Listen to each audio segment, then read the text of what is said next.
L'Arcom fait une chose vis-à-vis des journalistes, des penseurs, des citoyens libres. Il nous dit « Fermez vos gueules, on vous muselle, arrêtez de parler, on vous coupe tout ». Cette structure, si on reprend l'analogie dictature-démocratie, cette structure est un outil liberticide et qui mène notre pays depuis beaucoup trop d'années, vers une pente extrêmement glissante, dictatoriale, extrêmement dangereuse. C'est pourquoi il faut nous débattre, c'est pourquoi il faut nous battre, c'est pourquoi il faut nous faire entendre. Restons libres et défendons la liberté. La parole qui assaut, faut pas tout. Liberté. Faut pas tout s'assaut. Liberté. Liberté. Liberté. Liberté. Liberté. Et maintenant, nous allons écouter l'un des grands combattants de la liberté en France. Vous le connaissez, il est à l'origine de nos manifestations. Il préside les Patriotes, Florian Philippot.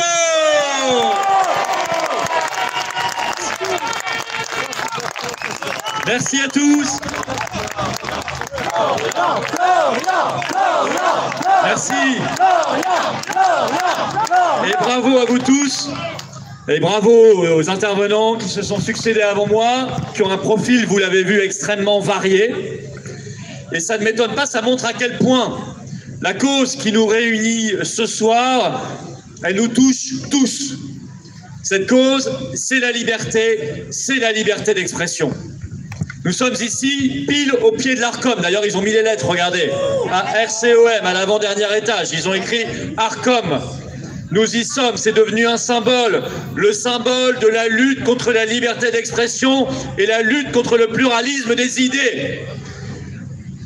Je vais vous donner une petite anecdote pour commencer. J'étais normalement invité hier soir, justement, sur C8 pour parler de cette manifestation. C'est un événement, on devait en parler. 3 heures avant le direct, ils m'ont rappelé en disant... On est vraiment désolé, l'Arcom vient de nous dire que vous n'avez pas le temps de parole pour pouvoir venir ce soir.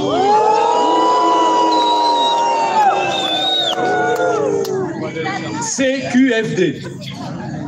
On ne pouvait pas mieux démontrer les choses.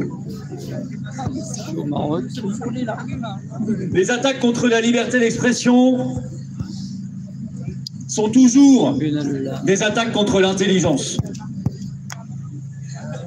Car c'est du débat que naît la vérité.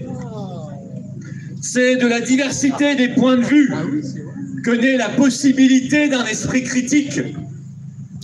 Or, les gens qui nous dirigent, ou qui prétendent nous diriger, ne veulent ni esprit critique, ni intelligence, ni débat. Et ils ne veulent surtout pas la vérité. Ils veulent le formatage, la censure, la soumission et le mensonge. Ils sont le règne du mensonge. Nous sommes ici les partisans de la liberté face à cet empire du mensonge. La censure se multiplie depuis bien longtemps. Et oui, nous n'étions pas nombreux, et nous ne sommes toujours pas nombreux, à nous offusquer depuis début mars 2022 de la fermeture de 2 médias en France. Je parle de RT France et de Sputnik.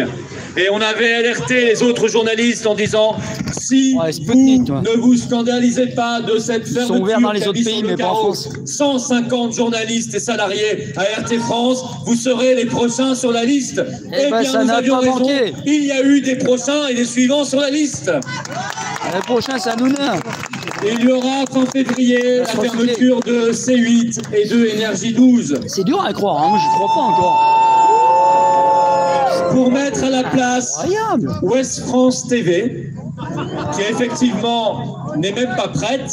Alors Ouest France, la propagande sur Internet, là, je te dis pas les merdes. Et ça sera quand même, si vous voulez, une montagne de conformisme. Sachez que Ouest France, c'est l'un des seuls journaux français qui, lors de l'élection de Donald Trump, a quitté la plateforme X en disant « c'est Elon Musk, donc nous partons ». Ça montre quand même